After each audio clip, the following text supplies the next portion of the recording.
85 à Choisy. Oui. Est-ce que pour vous déjà la notion de l'OPOFA représentait quelque chose ou pas? Ça serait intéressant d'avoir votre sentiment. L'OPOFA, bon, si je prends, je suppose que c'est une abréviation de logement pour famille, je pense.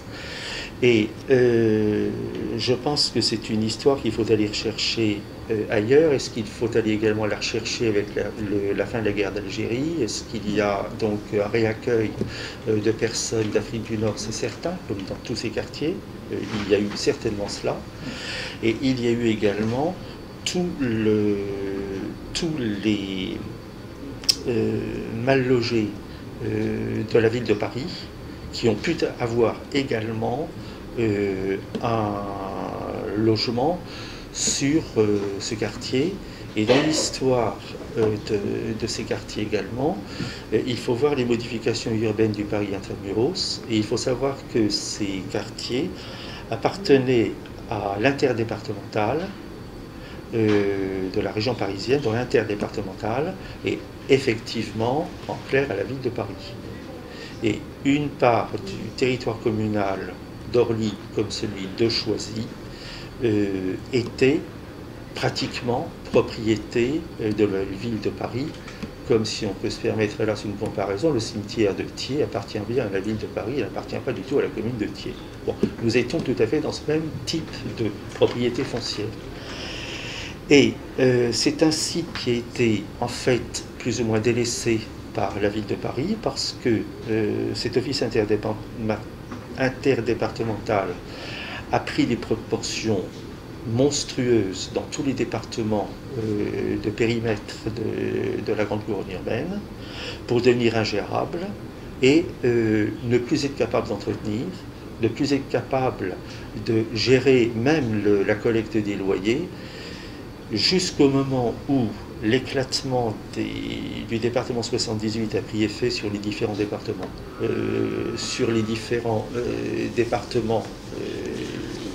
du pourtour de Paris.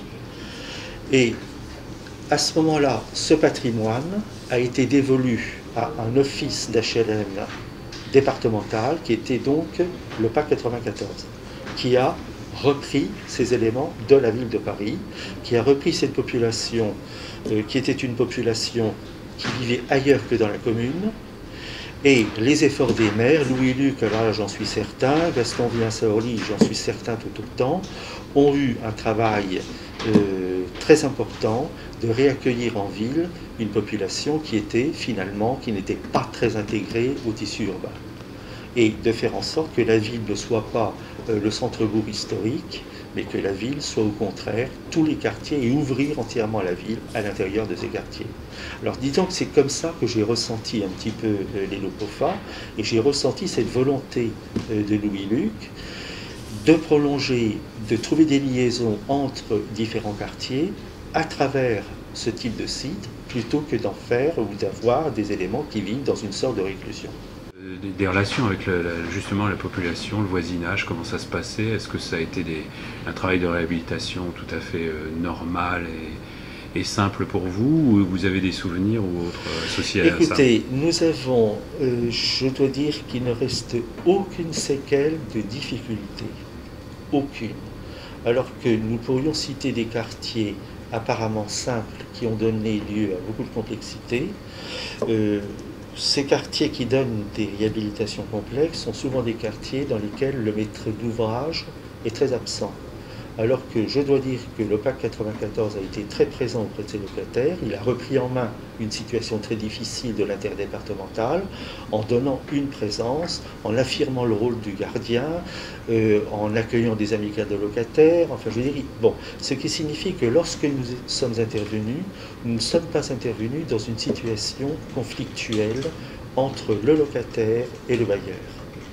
Ce n'est pas le cas d'autres interventions où nous avons servi d'alibi au progrès et nous avons en fait ramassé toutes les balles perdues. Là, pas du tout.